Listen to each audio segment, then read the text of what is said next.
제가 오늘 말씀을 위해서 기도하겠습니다. 살아계신 하나님 아버지, 하나님께서 정말 살아계시고 또 상 주시는 분이심을 우리가 믿을진데 이 시간 우리에게 말씀으로 찾아오시는 그 하나님의 말씀을 가볍게 듣지 않게 하시고 우리의 영혼이 그 말씀을 진정으로 사모하며 생명의 말씀으로 받아들일 수 있도록 도와주시옵소서. 그것이 하나님의 말씀이라면 재단하지 않게 하여 주시고 그 말씀에 순종하고자 하는 겸손한 마음 주셔서 하나님의 그 말씀이 우리의 생명이 되며 또 하나님의 음성이 되게 하여 주시옵소서. 이 모든 말씀 예수 그리스도의 이름으로 간절히 기도합니다. 아멘. 네, 누가복음 3장 1절부터 20절인데요. 오늘은 주로 요한의 사역에 관한 본문입니다. 오늘날 가장 환영받지 못하고 사람들이 듣기 거부하는 말이 회개하라는 말입니다. 사람들이 교회에 안 나가는 이유가 교회 나가면 계속해서 당신은 죄인입니다. 회개하십시오. 그러니까 자기 스스로 죄인이라고 생각하지 않는데 굳이 교회 나가서 그런 부담스러운 이야기를 들을 필요가 없겠죠. 그런데 아이러니하게도 회개를 제일 많이 하는 사람들이 교회 신자들입니다. 저와 여러분도 오늘 아침에 예배 때 회개기도 하셨죠. 매주일 예배 때마다 회개기도 할 뿐만 아니라 여러분의 개인의 삶에서 또 매일의 삶에서 아마 회개기도를 하실 겁니다. 자, 그렇게 많은 회개를 하는데도 불구하고 오늘날 교회는 점점 더 부패하고 타락해져 가고 세상 사람들이 교회를 볼 때 또 교회 사람들을 볼 때 그들보다 오히려 도덕적으로 더 못하다고 생각하는 이유가 무엇이라고 생각하세요? 제 생각에는 회개를 많이 하지만 그 가운데 진정한 회개, 참된 회개가 없었기 때문이라고 생각합니다. 바라기는 오늘 말씀을 통해서 성경이 말하는 참된 회개가 무엇인지 우리가 함께 말씀을 통해서 고민하고 우리의 매일의 삶 가운데 그런 참된 회개를 하는 저와 여러분 되시기를 간절히 기도합니다. 지난주 본문은 예수님의 어린 시절을 통한 하나님의 예수 그리스도의 완전한 신성과 또 완전한 인성 가운데 철저히 인성을 따라 신성을 제어하면서 율법에 순종하셨던 예수님의 어린 시절에 대해서 말씀을 들었습니다. 그 이후에 18년이 흘렀습니다. 3장 23절에 보면 예수님께서 가르치기 시작한 나이가 30세쯤 되니라 그렇게 했으니까 지난주 본문이 12살 때 일이었잖아요. 그러니까 18년 정도가 지나서 3장의 배경이 시작됐습니다. 예수님과 동갑내기였던 요한도 30세쯤 됐겠죠. 조금 나이를 더한다면 31살 그렇게 될 수도 있을 겁니다. 자, 이제 드디어 세례 요한이 3장의 얼굴을 나타내었습니다. 자, 이때의 시대적 배경을 누가는 기록하면서 그 의사의 디테일함과 또 역사가로서의 그런 면모를 잘 보여주고 있습니다. 3장 1절부터 2절을 우리 다 같이 읽어보겠습니다. 여러분 성경 꺼내셔서 읽어주시기 바랍니다. 자, 3장 1절입니다. 시작. 디베리오 황제가 통치한 지 15해 곧 본디오 빌라도가 유대의 총독으로 헤롯이 갈릴리의 분봉왕으로 그 동생 빌립이 이두레와 드라고니 지방의 분봉왕으로 루사니아가 아빌레네의 분봉왕으로 안나스와 가야바가 대제사장으로 있을 때에 하나님의 말씀이 빈들에서 사가랴의 아들 요한에게 임한지라. 자, 디베리오 황제는 로마 제국의 제2대 황제입니다. 통치 15년째면 역사자들이 볼 때 AD 27년 혹은 29년 그 사이일 거라고 추정하고 있습니다. 본디오 빌라도, 분봉왕 헤롯, 빌립, 루사니아, 안나스와 가야바 등 모두 같은 시대를 보내고 있는 그런 역사적 인물들입니다. 누가복음의 저자인 누가는 이러한 것들을 통해서 복음의 역사를 세계의 위대한 역사로 최초로 기록한 저자가 되었습니다. 우리는 성경에서 이런 대목을 읽을 때마다 성경이 그냥 사람이 지어낸 허구가 아니라 실제 역사 속에서 일어난 하나님의 구원의 스토리구나. 그런 것들을 우리가 깨달을 수 있고요. 그래서 성경을 읽으면 읽을수록 우리가 믿는 이 신앙이 참된 신앙이구나, 진리구나, 이런 것들을 확신할 수 있습니다. 요한의 사역의 시작은 하나님의 말씀이 그에게 임했을 때부터라고 오늘 증언하고 있죠. 결국 이 말은 사역의 주체는 언제나 사람이 아니라 하나님이시라는 거죠. 하나님께서 이제 430년 동안 자기 백성에게 침묵하셨다가 드디어 세례 요한에게 말씀을 주십니다. 마지막 선지자인 그에게. 그 말은 무엇이냐면 이제 하나님께서 자기 백성들을 위해서 뭔가 위대한 일을 시작하시겠구나. 그런 것들을 우리가 생각해 볼 수 있습니다. 요한은 결코 자기 능력으로 어느 날 갑자기 나타난 슈퍼스타가 아닙니다. 700년 전 망해가는 유다를 향해 심판과 또 구원의 메시지를 전했던 이사야 선지자, 오늘 임종화 집사님이 읽어주셨던 그 이사야 40장을 기록한 그 이사야 선지자에 의해서 예언되었고, 또 말라기 4장에 보면 이미 400년 전에 마지막 구약 성경을 쓴 그 선지자를 통해서 예언되었던 사람이 요한이었고, 또 그 요한의 사역이 구약 성경에 예언된 사역이었습니다. 누가는 이사야 선지자의 예언을 인용하면서 이것을 증거하고 있습니다. 4절부터 6절까지를 또 같이 한번 읽어보겠습니다. 시작. 선지자 이사야의 책에 쓴 바 광야에서 외치는 자의 소리가 있어 이르되 너희는 주의 길을 준비하라. 그의 오실 길을 곧게 하라. 모든 골짜기가 메워지고 모든 산과 작은 산이 낮아지고 굽은 것이 곧아지고 험한 길이 평탄하여질 것이요 모든 육체가 하나님의 구원하심을 보리라 함과 같으니라. 자, 여기서 요한의 사역의 핵심은 무엇이죠? 주의 길, 그리스도의 길을 예비하는 것입니다. 자, 당시의 광야 지역을 여행하는 왕은 자기의 동행을 미리 보내서 길에 파편이라든지 장애물이라든지 웅덩이 같은 것이 없는지를 확인하고 그것을 메꾸고 평탄하게 해서 왕의 길을 예비했었거든요. 그러니까 이 세례 요한의 궁극적인 그 사역의 핵심은 오실 메시아 그 왕의 길을 미리 사전에 예비하는 일입니다. 그러니까 요한의 사역은 왕의 오심을 준비하는 것이죠. 여기서 골짜기가 메워지고 모든 산이 낮아지고 굽은 것이 곧아진다는 말은 지금까지 이스라엘 백성들 마음 가운데 하나님을 거부하고 완악해지고 또 높아지고 또 비뚤어진 그 마음을 다시 하나님 아버지께로 그리스도에게로 돌리는 사역을 요한이 한다라는 그런 뜻입니다. 세례 요한의 사역은 그의 삶의 존재와 이유를 자기 아버지 사가랴보다 더 분명하게 알고 있었던 사람은 없었습니다. 1장 끝부분 혹시 기억날지 모르겠지만 말을 하지 못했던 요한의 부친이었던 사가랴가 그 입이 열리자마자 성령의 감동으로 했던 예언의 말이 있습니다. 누가복음 1장 76절에서 77절입니다. 이 아이여, 요한을 가리키겠죠. 내가 지극히 높으신 이에 선지자라 일컬음을 받고 주 앞에 앞서가서 그 길을 준비하여 주의 백성에게 그 죄 사함으로 말미암는 구원을 알게 하리니. 요한은 그리스도의 길을 예비하기 위해서 말씀 선포 사역을 했습니다. 자, 이제 그가 어떻게 말씀 선포 사역을 통해서 주의 백성의 마음을 그리스도에게로 돌이키고 주의 길을 예비했는지 살펴보겠습니다. 자, 요한의 말씀 사역의 핵심은 3절에 나와 있는 대로 죄 사함을 받게 하는 회개의 세례를 선포하는 것입니다. 여기서 죄 사함을 받는 회개의 세례가 어떤 것을 말합니까? 죄 사함은 구원의 필수 요소죠. 구원을 받기 위해서는 회개를 하라는 겁니다. 그렇게 회개한 그자가 그 회개의 표시로서 세례를 받아라, 그런 뜻으로 이해할 수 있습니다. 이 당시 세례 의식은 주로 이방인들이 받았던 의식이었거든요. 그들이 유대 공동체로 개종해서 들어올 때 세례를 받음으로써 유대 공동체에 들어오게 되었습니다. 그렇기 때문에 유대인들인 그들이 세례를 받는다는 것은 유대인들은 이방인을 어떻게 취급했습니까? 개처럼 취급했거든요. 그러니까 자기들이 세례를 받는다는 것은 자기들이 그렇게 혐오하고 개처럼 취급하는 이방인 같은 자들이라고 스스로를 인정하는 것이거든요. 그렇기 때문에 유대인들이 세례를 받으러 나온다는 것은 진정한 마음의 변화, 또 진정한 회개의 마음이 없이는 받기 어려운 그런 결례였습니다. 자, 이제 요한의 설교를 듣고 1년의 무리들이 세례를 받으려고 몰려옵니다. 아마 이들도 죄 사함을 받고 또 구원을 받고 싶어서 세례 요한의 설교를 듣고 그에게 세례를 받으러 나왔던 것 같습니다.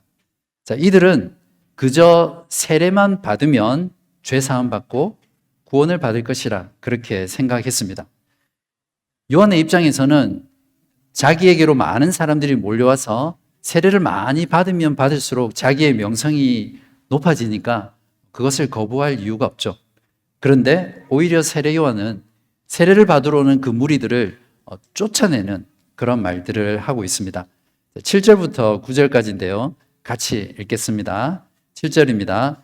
요한이 세례를 받으러 나아오는 무리에게 이르되 독사의 자식들아 누가 너희에게 일러 장차 올 진노를 피하라 하더냐. 그러므로 회개에 합당한 열매를 맺고 속으로 아브라함이 우리 조상이라 말하지 말라. 내가 너희에게 이르노니 하나님이 능히 이 돌들로도 아브라함의 자손이 되게 하시리라. 이미 도끼가 나무 뿌리에 놓였으니 좋은 열매 맺지 아니하는 나무마다 찍혀 불에 던져지리라. 지금 요한은 무리들에게 회개에 합당한 열매를 맺지 않으면 지옥불의 심판을 받을 것이라는 것을 강력하게 경고하고 있습니다. 똑같은 말씀을 나중에 예수님도 하셨죠. 마태복음 3장 7절에 보면 동일한 사건이 나오는데요. 거기에서는 이 독사의 자식들아라고 했던 대상이 누구였습니까? 바리새인들과 사두개인으로 나오거든요. 근데 누가는 무리들이라고 표현하고 있습니다. 그 말은 그에게 나온 그 무리들 가운데도 바리새인과 사두개인과 같은 그런 외적인 세례를 통해서 구원을 받으려고 하는 자들, 위선자들이 있었다는 것을 보여주는 거죠. 이들은 마음으로 회개하지 않는 자들입니다. 마음에 악으로 가득 찬 자들이고요. 외식과 위선으로 치장한 자들입니다. 교만하고 바리새인들처럼 자기 의로 똘똘 뭉쳐있는 이런 자들이었습니다. 이런 부류를 오늘날로 치면 종교인이라고 우리가 부를 수 있습니다. 종교인은 절대 구원받지 못합니다. 여기서 독사의 자식들이라는 이 말은 유대인들에게 가장 모욕적이고 가장 치욕스러운 욕이었거든요. 뱀은 사탄을 상징하잖아요. 그러니까 그 뱀의 자식이라고 했으니까 자기들에게 이 독사의 새끼들아, 죄송합니다. 마귀의 새끼들아, 이렇게 말하는 욕이에요. 이 장면을 보면 요한은 사람의 그 중심, 그 내면을 꿰뚫어 보는 그런 투시력이 있었던 것 같습니다. 누가 진정한 회개를 하고 누가 위선자인지를 그는 분별할 수 있었던 것으로 보입니다. 만약 저와 여러분이 죄사함을 받기 위해 세례 요한에게 세례를 받으러 나갔다라고 가정하면 여러분은 이 세례 요한에게 독사의 자식들아 이런 비난을 받지 않을 자신이 있으세요? 누가 너희들에게 회개의 세례를 받고 장차 올 진노를 피하라 하더냐라고 책망한 것은 그들이 듣기에는 너희들은 애시당초 하나님의 진노를 피할 수 없으니까 나한테 세례를 받아도 아무 소용없다. 그러니까 돌아가라.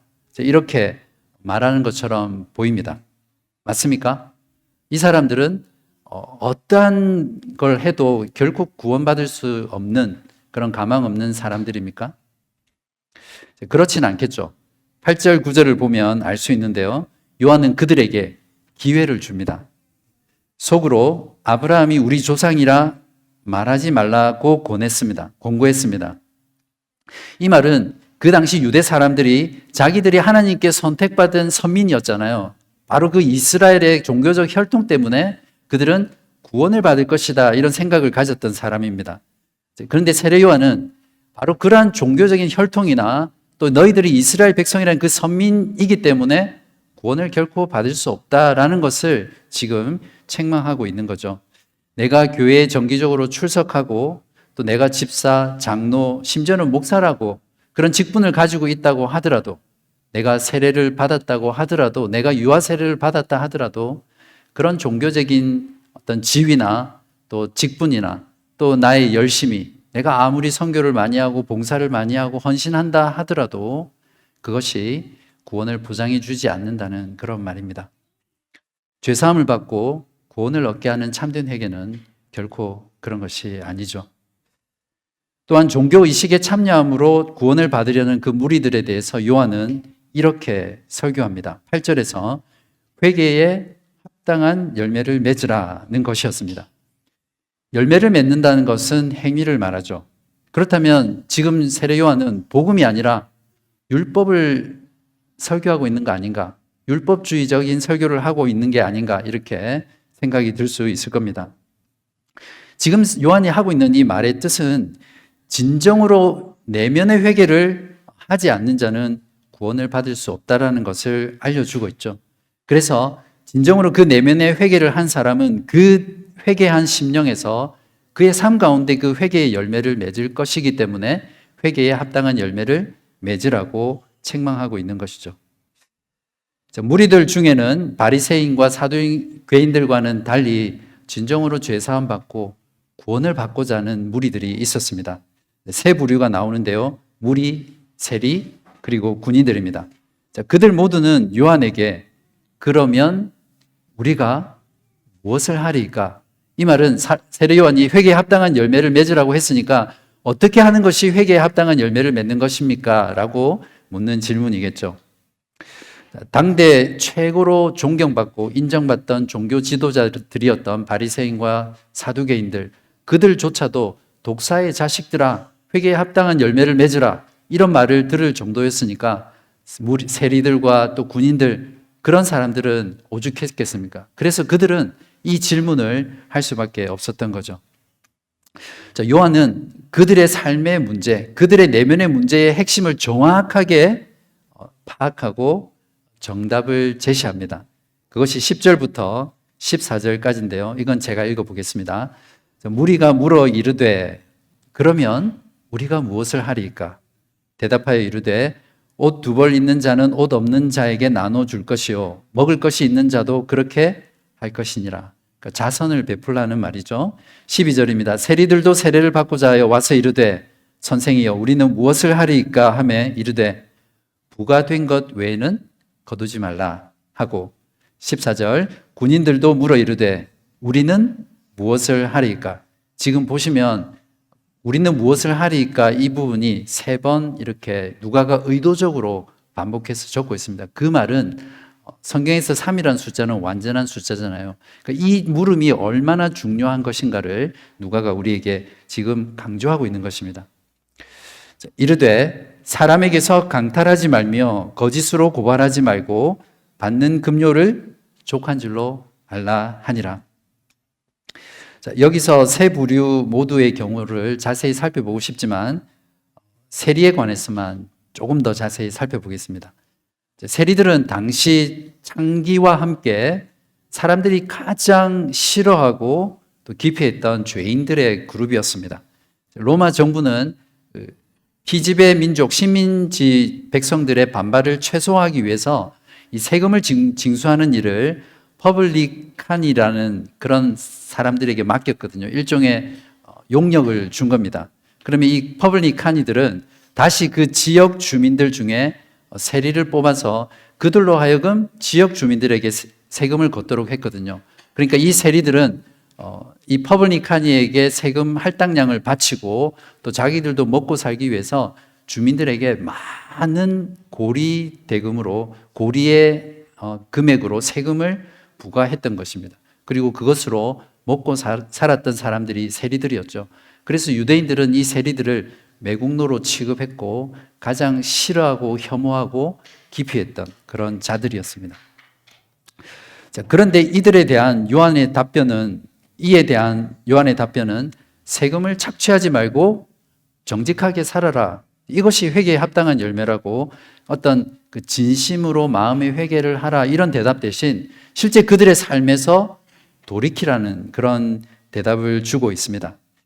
그들이 지금 짓고 있는 그 죄악된 삶에서 그 삶을 완전히 청산하고 끊어내고 다시 올바른 삶으로 나아가는 것이 회개에 합당한 열매다. 그렇게 말을 하고 있는 거죠. 주님을 만난 세리 삭개오의 회개가 바로 이거였습니다. 누가복음 19장 8절에 보시면 삭개오가 서서 주께 여짜오되 주여 보시옵소서 내 소유의 절반을 가난한 자들에게 주겠사오며 만일 누구의 것을 속여 빼앗은 일이 있으면 네 갑절이나 갚겠나이다.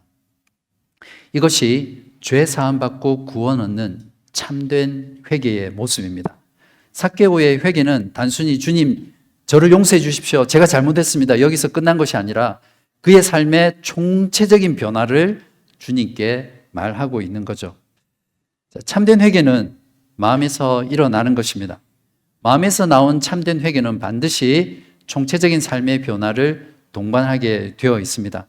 죄를 중단하고 돌이키는 거기에서 끝나는 것이 아니라 실제 삶에서 주님께 돌아가서 바른 삶을 살아가는 것이 그 내면에서 참된 회개를 한 사람들의 삶의 모습이죠.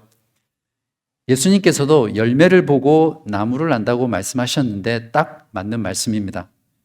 물론 인간의 눈에는 인조 열매를 달고 자랑하는 그 사람들은 우리가 알 수 없습니다. 그러나 그런 사람의 눈은 속일 수 있지만 하나님의 눈은 결코 속일 수 없죠. 그런 사람들은 마지막 심판날에 하나님께서 그들의 본심을 아시고 그들을 심판하시고 영원한 지옥불 가운데 던져 넣으실 것입니다. 참된 회개의 모습은 교회 안에서 드러나지 않습니다. 참된 회개의 진위 여부는 교회 밖에서의 우리들의 삶에서 드러나죠. 아무리 교회에서 회개 시간에 눈물 흘리고 콧물 흘리고 진정으로 회개하는 것 같은 그런 모습을 보인다 하더라도 만약 교회 문을 나가는 순간 그 회개한 대로 살지 못한다면, 회개에 합당한 열매를 맺지 못한다면 그 사람의 회개는 결코 진실된 것이라 할 수 없을 것입니다. 저와 여러분의 삶을 한번 돌아봅시다. 여러분도 진정 참된 회개를 통해 죄 사함 받고 구원받는 사람이 되고 싶으시죠? 그러면 여러분은 동일한 질문을 해야 합니다. 우리는 무엇을 하리까? 회개에 합당한 열매를 맺기 위해서 우리는 무엇을 해야 합니까? 라고 물어야 합니다. 이 질문이 그냥 그저 질문으로 끝이 나는 것이 아니라 부르짖고 신음하고 탄식하는 그런 질문이 되어야 할 것입니다. 성경이 말하는 참된 회개란, 죄 사함 받고 구원 얻는 회개란, 회개하는 그 심령이 동반한 삶의 변화입니다. 사랑하는 여러분, 참된 회개를 주님께 하시기 바랍니다. 진정한 회개 없이는 죄 사함도 없고 구원받는 것도 없습니다. 여러분의 삶에 진정 회개에 합당한 열매를 맺고 계신지 돌아보시고 여러분의 회개가 참된 회개인지 점검해 보시기 바랍니다. 여러분의 삶에 끊어내야 될 죄는 무엇이며 회개한 대로 살아가야 할 죄는 무엇인지 이 시간 말씀을 통해서 돌아보시길 간절히 기도합니다.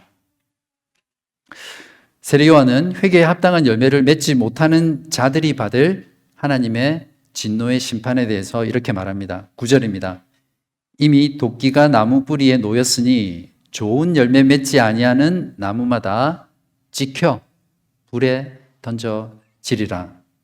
17절에서는 심판자로 오실 예수님의 그 사역을 언급하면서 이렇게 또 말하고 있습니다. 손에 키를 들고 자기의 타작마당을 정하게 하사 알곡은 모아 곳간에 들이고 쭉정이는 꺼지지 않는 불에 태우시리라. 아마 여러분들 마음 가운데 이건 복음이 아니잖아요. 세례 요한의 설교는 지금 복음을 설교하고 있지 않는 것 같아요. 예수님의 설교하고는 너무나 다른 것 같습니다. 이런 마음이 드시는 분도 계실 거예요. 아닙니다. 똑같습니다. 요한은 자신의 설교를 통해 지금 하나님의 백성들의 마음을 그리스도에게로 돌이키게 하고 있습니다. 성경 전체에서 지옥에 대해서 가장 많이 말씀한 존재가 예수님이세요.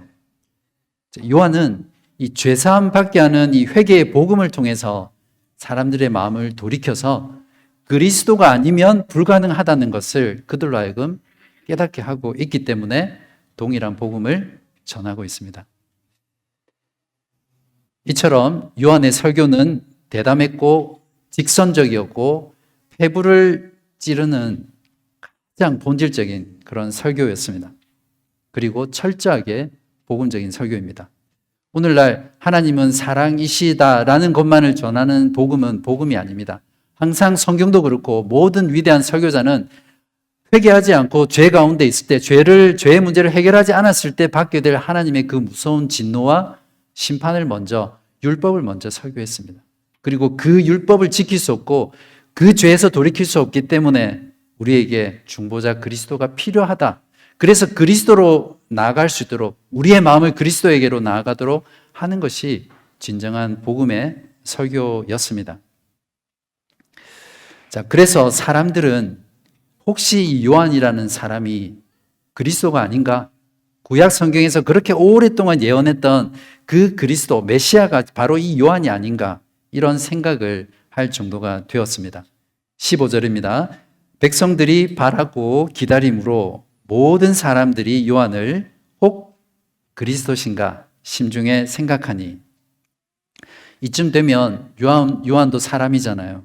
그래서 자기 본연의 사명을 망각하고 얼마든지 자기가 그리스도다 이렇게 말을 할 수 있었을 겁니다. 그러나 요한은 그렇게 하지 않습니다. 16절에서 17절을 같이 읽겠습니다. 16절입니다. 요한이 모든 사람에게 대답하여 이르되 나는 물로 너희에게 세례를 베풀거니와 나보다 능력이 많으신 이가 오시나니 나는 그의 신발끈을 풀기도 감당하지 못하겠노라. 그는 성령과 불로 너희에게 세례를 베푸실 것이요 손에 키를 들고 자기의 타작마당을 정하게 하사 알곡은 모아 곡간에 들이고 죽정이는 꺼지지 않는 불에 태우시리라. 하지만 요한은 자기를 한없이 낮추고 그리스도는 한없이 높입니다. 요한의 설교는 항상 I am nothing, 나는 아무것도 아니고 그리스도, Christ is everything, 그리스도가 전부입니다. 이렇게 설교했던 자였습니다. 여기서 신발끈을 푼다는 것은 당시에 발을 씻기 위한 준비를 하기 위해서 노예가 하는 가장 미천한 일이었거든요. 근데 요한은 자기는 이 그리스도의 신발끈을 풀기조차도 합당하지 않은 그런 가치 없는 자라는 것을 고백하고 있습니다. 자, 이것이 예수님을 향한 참된 태도입니다. 당대의 일약 떠오르는 라이징 스타였던 세례 요한이 수많은 사람들이 자신을 혹 그리스도신가? 라고 생각할 정도로 능력 있고 탁월한 사역자, 탁월한 설교자였던 그가 예수님 앞에서 이렇게 낮아지고 철저한 겸손을 보인 것은 우리가 예수님께 대해야 될 분명한 태도입니다. 그러나 여기서 세례 요한의 겸손의 태도를 본받자라고 해서는 안 되겠죠. 세례 요한이 이렇게 철저히 겸손할 수 있었던 것은 그의 마음이 겸손해서라기보다는 그가 자기가 어떤 존재인지 또 자신의 사명이 무엇인지 거기에 대한 철저한 자기 인식이 있었고 또 예수 그리스도 그분이 누구이신지 또 그분이 어떤 분이신지를 정확하게 알고 믿었기 때문에 낮아질 수밖에 없었던 거죠. 겸손해서가 아니라. 생각해 보십시오. 지극히 높으신 하나님의 아들, 거룩하신 그분하고 그분을 증거하는 선지자하고 비교가 될 수 없겠죠. 이와 같이 요한의 설교는 자기 뒤에 오실 그리스도를 증거하며 사람들의 마음을 그리스도에게로 돌이키고 준비했습니다. 요한은 그리스도에 대해 자기와는 비교되지 않을 만큼 능력이 많으신 이이고 물로 세례를 주는 것이 아니라 성령과 불로 세례를 주시는 분이시며 복음을 믿고 회개하지 않는 자들을 영원히 심판하실 분이라는 것을 바르게 증거했습니다. 요한의 설교는 하나님은 사랑이시다만을 전하지 않았습니다. 사람들의 죄를 책망하고 돌이키고 회개를 촉구했습니다. 회개가 필요함을 설교했습니다. 그러다가 결국 요한은 옥에 갇히게 되고 나중에 보면 목이 잘려서 참수되어서 생을 마감하게 됩니다. 18절에서 20절을 같이 한번 읽겠습니다. 시작. 또 그 밖에 여러 가지로 권하여 백성에게 좋은 소식을 전하였으나 분봉왕 헤롯은 그의 동생의 아내 헤로디아의 일과 또 자기가 행한 모든 악한 일로 말미암아 요한에게 책망을 받고 그 위에 한 가지 악을 더하여 요한을 옥에 가두니라. 자, 헤롯 왕은 세례 요한의 책망을 받았죠. 자기 동생의 아내와 결혼함으로써 근친상간을 저질렀거든요. 그것을 세례 요한은 책망했던 거죠. 헤롯 왕은 회개하지 않는 자의 전형입니다. 이들은 회개의 복음을 듣기 싫어하고 거부하고요. 그리고 그 입을 막기 위해서 온갖 짓을 다하는 자들입니다. 그래서 이 헤롯은 이 세례 요한의 입을 막기 위해서 그의 설교 사역을 막기 위해서 옥에 가두는 일을 합니다. 요한의 사명은 여기까지였습니다. 회개의 세례를 전파한 자가 회개의 세례를 받지 않는 그 완악한 자에 의해서 손과 발과 입이 묶여 버렸습니다. 이 사건은 실제로 예수님의 공생애 이후에 나중에 일어났던 일이지만 누가는 그 주제에 맞게 배열하기 위해서 지금 여기에다가 마지막 부분에 붙이고 있습니다. 이제 샛별이 지고 있습니다. 왜냐하면 이제 곧 태양이 떠오르기 때문이죠. 모닝스타는 또 요한은 이제 역사의 뒤안길로 사라져야 합니다. 이제 그리스도가 오고 계시기 때문입니다. 저와 여러분은 오늘 본문을 통해 주의 길을 예비하기 위해 죄사함을 받게 하는 회개의 세례를 전파했던 회개에 합당한 열매를 맺으라 속으로 우리가 아브라함의 자손이다 그렇게 말하지 말라고 말했던 요한의 말씀 사역을 보았습니다. 죄사함을 받게 하고 구원받게 하는 참된 회개는 삶의 총체적 변화이며 삶의 방식으로 증명되고 드러납니다. 회개에 합당한 열매를 맺고 속으로 아브라함이 우리 조상이라고 말하지 말라고 했던, 그래서 좋은 열매 맺지 아니하는 나무마다 찍혀 불에 던져지리라 라는 이 세례 요한의 설교는 곧 우리에게 하는 말씀입니다. 그리고 우리에게 도전하는 말씀이죠. 이 도전 앞에 저와 여러분은 마음의 옷을 찢으면서 회개에 합당한 열매를 맺기 위해서 그러면 우리가 무엇을 하리이까? 이렇게 질문해야 합니다. 세례 요한이 아니라 죄를 사해 주시고 우리에게 구원을 직접 베풀어 주시는 가장 위대한 궁극적인 선지자 예수 그리스도에게 이 질문을 물어야 합니다. 예수님께서는 절대 실패할 수 없는 정답을 우리들에게 주십니다. 요한복음 15장 2절과 6절입니다. 무릇 내게 붙어 있어 열매를 맺지 아니하는 가지는 아버지께서 그것을 제거해 버리시고 무릇 열매를 맺는 가지는 더 열매를 맺게 하려 하여 그것을 깨끗하게 하시느니라. 사람이 내 안에 거하지 아니하면